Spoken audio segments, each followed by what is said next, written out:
I have a number of questions that I tried to ask you over the last 2 days, but something new is I'm going to ask them today. But I wanted to ask you about these strategic reviews. I'd asked you before about Mr. Guehenno on Libya, and you confirmed it. I now want to ask you whether Michael van der Schulenburg, former SRSG to Sierra Leone, who left it with some controversy, is conducting a review of the UN's operations in Iraq. Not aware, but doesn't mean it's not happening. I'm just not aware. Are you aware that Jan Kubis is conducting a review in Afghanistan? Because the mission, UNAMA has announced that that's what he's doing. And I've been told that, in fact, every mission is now subject to a strategic review, in part because of budget concerns. Well, I think we've always, Secretary General has said, and we've talked about his interest in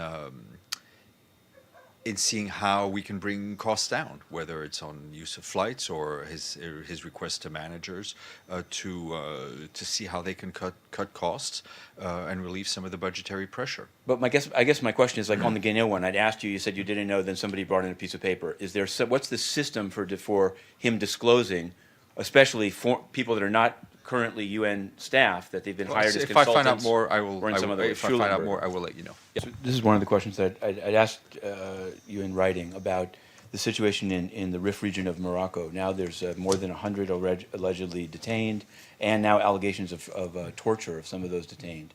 So I'm wondering, there's been Rifians have asked the Human Rights Council or Prince Zaid to send observers.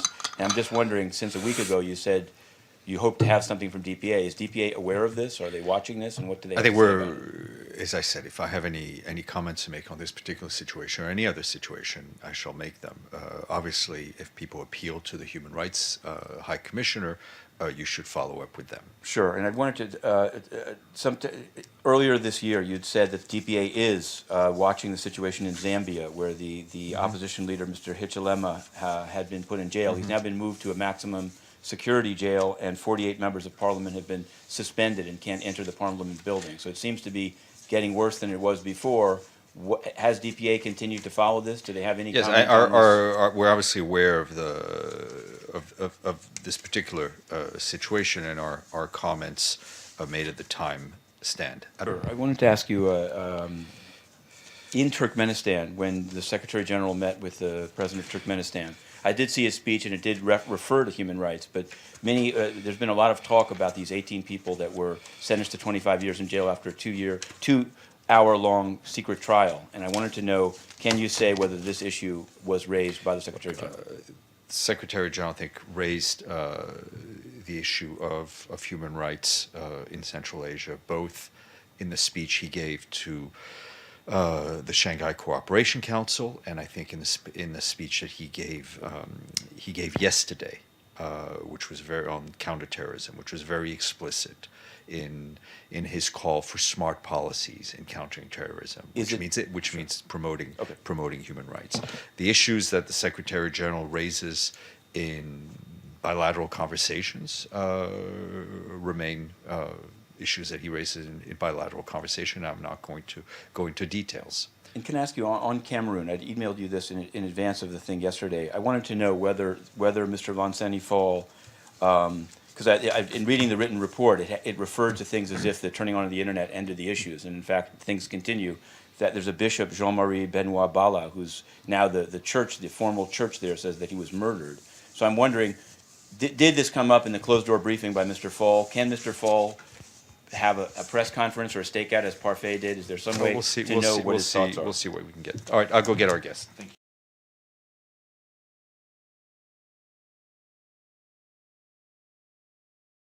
you. Matthew Lee, Inner City Press. I wanted to ask you two, I guess, accountability questions as it prepares to leave. One is about the recent mutiny or reported mutiny. There have been calls, including by Amnesty International, for the government to investigate killing of civilians and people who died during the mutiny. And I wanted to know, is that do you think that will take place, and do you think it should take place? Anything you can say on that? And also, going back a bit, that Duekwe, I remember asking one of your predecessors at some length, this seemed to be a killing. Many people thought it was by the supporters or the forces of now President Ouattara. Was it ever investigated? Do you think that there's still issues of kind of victor's justice?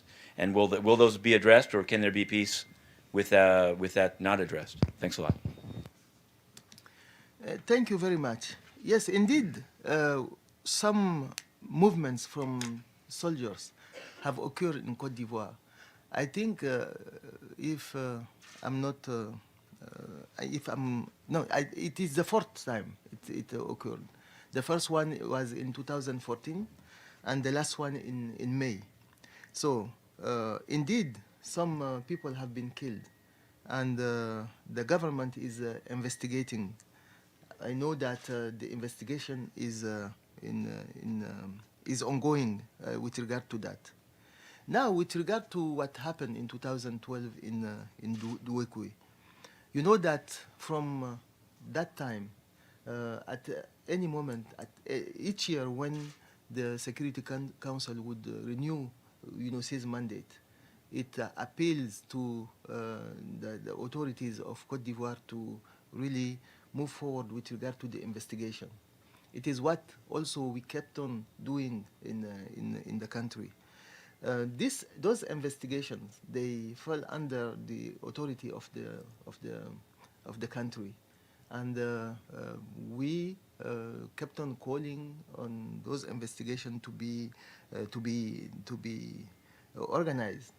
A peacekeeping mission is not meant to do everything in the country. With regard to UNOC, I think we have done what was supposed to be done with regard to those investigations, and the country should take all the steps to make whatever is possible to really bring to justice both sides, all the parties from both sides who have committed serious abuse against human rights.